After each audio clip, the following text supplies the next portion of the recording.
In this experiment, we're going to be testing the difference of a ball bearing swivel, which is much more expensive. This swivel there, these were $8 for 4 of them. So we're talking $2 a pop for a swivel. And we're going to compare it to normal swivels, which in this case, this was a 10 pack that cost $3.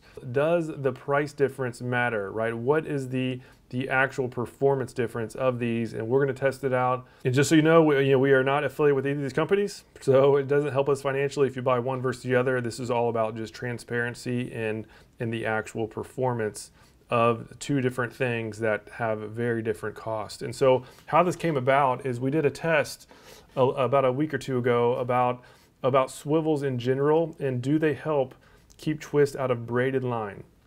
And the reason why we did it is just because braid is it's so nimble and it can handle a lot of twist in the line, and just wanted to see, okay, does a swivel actually make a difference? So what we found was that it took about 7 twists per inch of braid before the swivel actually started working. And the most common suggestion in the comment feeds was, hey, how about try a ball bearing swivel, right? The problem was just that you had a normal one, not a ball bearing. So I went out and got the most expensive one I could find at $2 a pop. All right, so how this is gonna work is I have the 2 swivels and the braid in the middle. That's a 10-pound Power Pro.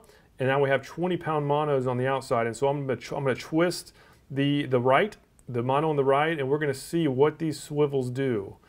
And so the swivel on the right is the cheap one. So the one on the left is the one that we're really looking at. So there's 1 twist, there's 2 twists, there's 3 twists, and now we're at about 4.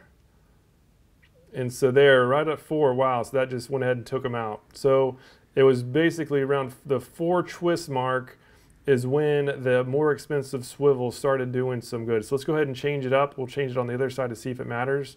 So I'm going to be twisting the right side again, and we're going to now be watching both sides. So the right side should be the one to start clearing first.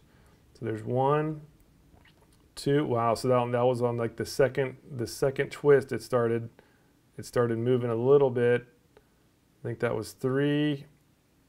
And there, now you can see it's definitely the one on the part on the right is definitely starting to clear some out. So again, that was right around the 4 twist marker. It might be easier to see on slow-mo, but it was right around 4 twists, and that's significant because now we're talking about this strand is about 2.5 inches. So we're talking under 2 twists per inch of line that the bearing swivel actually starts taking out the twist. That is way better than the normal swivel. So this was about 7 twists per inch. Now we're talking with the more expensive swivel under 2 twists per inch. So based on that, right, if we're using spoons or anything prone to twist, we can know with certainty that the ball bearing swivels will definitely prevent as many twists to happen. It'll definitely not prevent all of them. But it'll do significantly better than the other swivels. So now it's really just a point of, okay, how much do I care about twist?